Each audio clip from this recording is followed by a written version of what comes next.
What's up mga kapatid ko? Kumusta kayo? Medyo matagal na rin, no? Kung dati, lagi tayong magkakasama, nagkikita-kita, nagkakapalitan ng kwento. Ngayon, medyo iba na, diba? Seasons change. Pero, if you're hearing this right now, guess what? God's not done with you yet. Sabi nga sa Filipos 1:6, ako'y lubos na naniniwala na ang mabuting gawa na pinasimulan sa inyo ng Diyos ay Kanyang tatapusin hanggang sa araw ni Jesucristo. And I'm not done showing up for you either. This is Kuya Joshua and welcome sa pilot episode ng Still Here, a space where we don't just chill, but we check in with our souls. And a reminder that even when life changes, God is still here. And so are you. Sa'yo na dumaan sa discipleship journey before, at sa'yo rin na dito palang makikilala si Kuya, pero for some reason, nandito ka. That's not random. God led you here, and this is for you. So, let's feed that hunger in your spirit. Alam ko, life's been noisy. Schedules, screens, surprises, and minsan, parang yung pinaka-importanteng bagay, yun pa yung madalas nating nakakalimutan, our souls.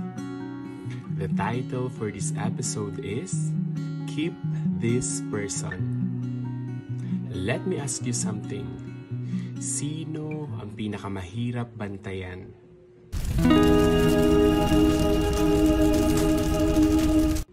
Sino nga ba Kuya Joshua? Hindi yung asawa mo, hindi yung mga anak mo, hindi yung kapatid mo, hindi yung kaibigan at mga tropa mo, at lalong hindi yung churchmate mo. Ang pinakamahirap bantayan ay walang iba, kundi ikaw. Oo, ikaw, yung sarili mo, yung sarili natin. Ikaw ang pinaka-challenging i-disciple, i-discipline, i-develop. The most dangerous person you'll ever have to watch over is you. The hardest person to lead is your own heart. Ang ganda ng story dun sa 1 King chapter 20. If di mo pa nababasa to, basahin mo after this. May isang sundalo na nakatayo sa harap ng hari. At kitang-kita mo talaga sa itsura niya, galing siya sa labanan. Hindi basta-bastang away lang ha, as in intense na labanan. Kakatapos lang ng giyera. Mukha siyang pagod, duguan, pero may dala siyang kwento. At habang nasa harap siya ng hari, nagpaliwanag siya tungkol sa nangyari, kung anong ginawa niya during the battle. At sa 1 King 20:39 sabi dun, ang iyong lingkod ay lumabas sa gitna ng labanan at may isang lalaki na lumapit sa akin at dinala ang isang tao at sinabi, bantayan mo ang lalaking ito. Kapag siya ay nawala sa anumang paraan, ang iyong buhay ang kapalit sa kanyang buhay.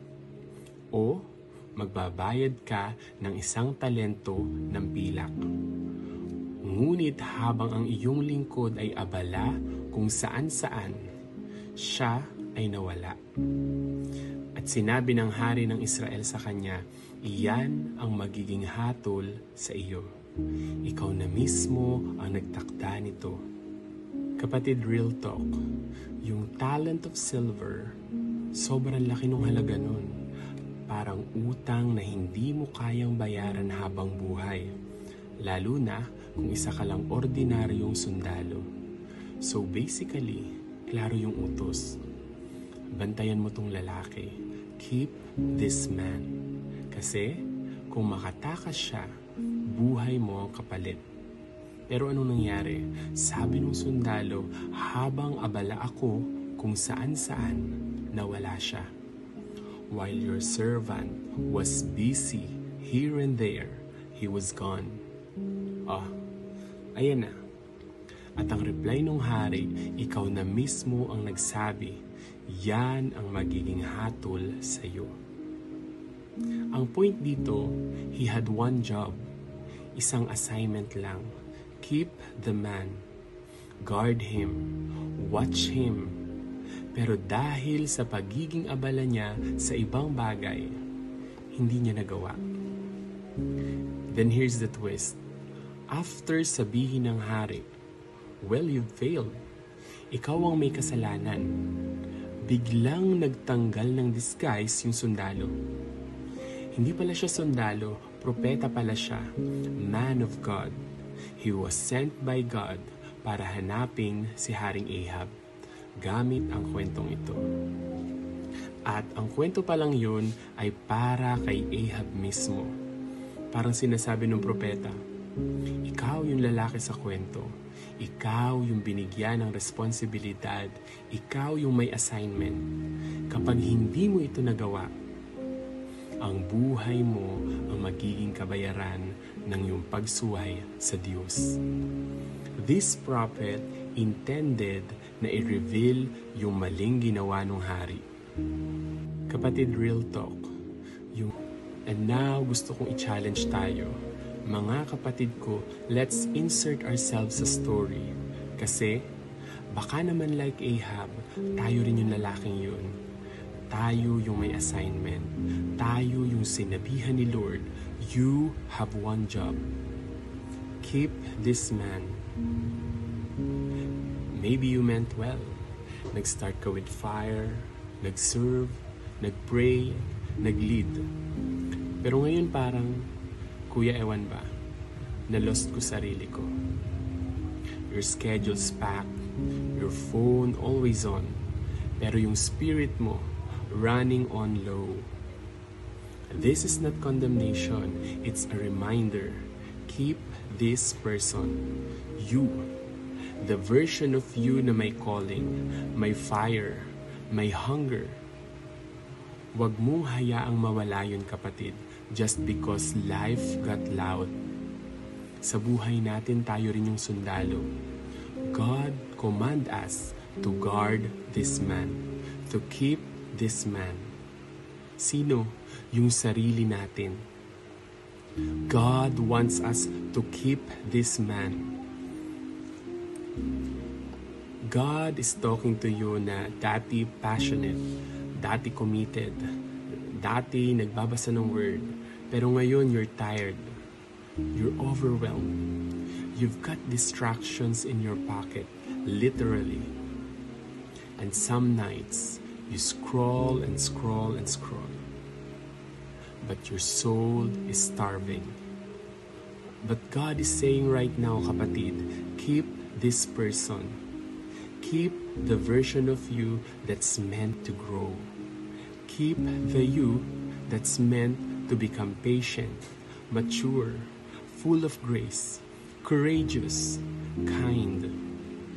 Keep the you who once said, Lord, I'll follow you wherever. Busy? Busy is not evil. Pero saan ka busy? Kasi baka yan yung unti-unting nagpapahina sa'yo. Question. Ano ang pinapakain mo sa soul mo lately? Mga kapatid ko kay Kristo, take note of this. What you feed grows. What you starve dies. Kung puro Netflix, TikTok, IG, noise, opinions, pero walang word, walang prayer, walang stillness, anong version ng sarili mo ang pinalalakas mo? Kung ano yung pinapakain mo, yun yung lumalago. At kung ano yung ginuguto mo, yun yung namamatay. Sa Proverbs 4:23 sabi, guard your heart, for it determines the course of your life. Truth. Totoo na kung anong pinapasok natin sa puso natin, yun ang direksyong tinatahak ng buhay natin. Guard your heart from lies. Yung mga kasinungalingang pwedeng pumasok sa isip mo, tapos dahan-dahang kumakapit sa puso mo. Ano yung mga lies na yun, Kuya Joshua? Yung bulong na, I'll never change. Yung mga bulong na, hindi ka na magbabago. Kasi, ilang beses mo nang sinubukan, tapos bumagsak ka ulit. Kaya feeling mo, wala na. Ganito na lang ako. Pero truth, change is still possible. Progress isn't always loud. Minsan it's slow, pero hindi ibig sabihin wala. And God, He doesn't cancel people. He transforms them. Ano pang lies, Kuya? Yung ganito. Okay lang to. Sila nga eh. Familiar? Yung compromise na covered sa comparison. Pero holiness doesn't work like that. God doesn't say, be better than them. He says, be holy because I am holy. So, huwag mong i-justify ang mali kahit maliit pa yan. Kasi every seed grows, good or bad. What else? Yung bulong na, God has forgotten me. Nakalimutan ka na ni Lord. Yan ang isa sa pinaka-subtle pero deadly na kasinungalingan. Pero listen, God is not absent. God is not blind.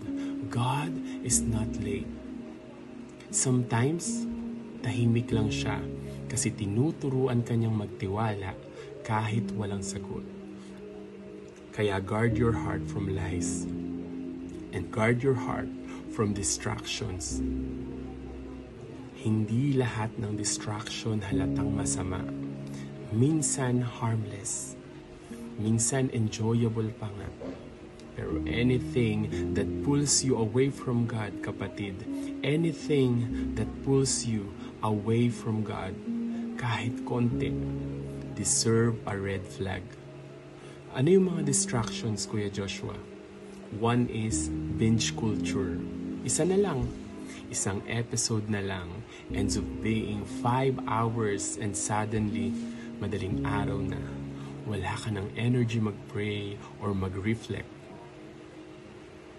Entertainment isn't evil, kapatid.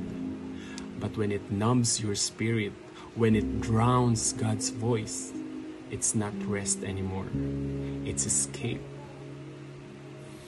And yung distractions na toxic scrolls, yung content na akala mo harmless, pero grabe kung maka-affect ng mindset. Ingat sa culture na aesthetic over authenticity. Huwag hayaang TikTok or IG ang mag-define ng worth mo. Unfollow mo na kung kailangan. Protect your peace. Ano pang distractions? Distractions like busyness. Yes, even ministry, even school, even service. Minsan akala natin busy means fruitful, pero baka overloaded lang. At pag overloaded ka, unang nawawala, intimacy with God. Kaya don't just do things for God. Make sure you're spending time with God. Guard your heart. Guard your heart from lies, from distractions, and guard your heart from giving up. Ito na yung real talk. Ito na yung mabigat, yung gusto mo na lang umayaw. Napagod ka, nawala ang fire. Hindi mo na feel si Lord.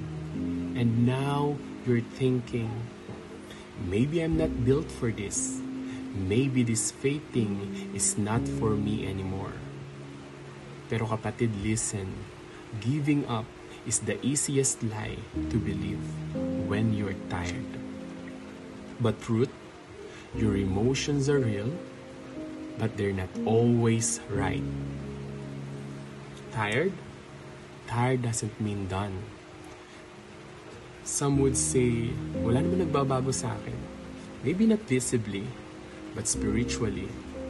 Your faith doesn't always feel loud. Sometimes, it's quiet obedience. And guess what? That still honors God. Some would say, walang nakakaintindi sa akin. God does, even when no one check up on you. He's been watching over you. Some would say, hindi ko na kaya. Exactly. And that's where grace enters. When you reach your limit, that's where God's strength begins. Kaya wag mong hayaang ang temporary tiredness mo ang magsara ng lifetime purpose mo. Guarding your heart is not about hiding it. It's about protecting what God is doing in you. It's not about being perfect. It's about being aware. Aware kung ano yung pinapasok mo, kung ano yung tinotolerate mo, kung ano yung pinaniniwalaan mo. Because what gets to your heart shapes your life. Kapatid, listen. God never promised that life would be easy. But He promised He'd be with you. And that's enough reason not to give up. Keep the person na God is shaping. Keep the hunger. Keep the heart that listens. Keep the fire. You're not too far gone. You're just one decision away from coming back home. That's why I'm doing this podcast. Kasi kahit malayo na tayo physically, I still believe na pwede pa rin tayong magsama spiritually. Kahit wala ng weekly discipleship face-to-face, I want you to still hear the word. Kahit walang group chat na active, I want you to still feel seen, valued, remembered. Because I believe that your soul matters. This is your wake-up call. Keep this man. Keep this woman. Don't let your future self slip away. You've come too far to let go now. So, here's my question. Kamusta ka na? How are you really? Are you still watching over your heart? Are you becoming who God made you to be? Or are you coasting? Are you growing? Or are you getting away from yourself? No judgment here, just an invitation. Let's restart, let's recover what was lost, and let's finish what God has started in you. And I hope na this podcast maging instrument sa buhay ng bawat isa, maging space for us para makapagpatuloy at lumago. Bawat episode ng podcast na to parang tapik sa balikat, paalala sa gitna ng ingay, tanong na kumakaway, kamusta ka na ba talaga? At minsan alarm clock ng puso para gisingin ka kung saan ka nakatulog sa pananampalataya. Kapatid ko, let's journey together. Let's feed our spirit again. Let's take back the version of ourselves that God has been shaping all along. Let's pray. Lord, salamat po sa oras na to. Salamat sa paalaala na kahit kami ay napagod, na-distract o naligaw, ikaw, hindi ka nawala. You were still here, and deep down, Lord, we want to be here too. So God, help us guard our heart. Tulungan mo kaming alagaan ng mga bagay na mahalaga. Ang pananampalataya, ang relasyon namin sa iyo, at ang sarili naming kaluluwa. Forgive us, Lord, for the times we let ourselves drift, for the moment we believed the lies, for the seasons we tried to survive without you. But thank you dahil ngayon you're calling us back to your presence, back to your purpose, back to who we're meant to be in you. I pray for everyone listening na kahit saan man sila sa journey nila, you would remind them they are still called, still loved, and still worth keeping. Reignite our hunger, Lord. Teach us to slow down and listen again, to choose you again. This week, help us guard our time, our focus, and our hearts, because what we feed grows, and we want to grow with you. In Jesus' name, Amen. Before we end, lagi kong reminder, don't just listen. Read your Bible. Hearing truth is powerful, but being into Scripture yourself brings deeper understanding and lasting change. Open it up. Let God speak directly to you. Tanungin mo si Lord today, Lord, ano bang hindi ko pa nakikita? God's still here. We're still here. And so are you. This is Kuya Joshua, and this was Still Here. Till next time, keep this person.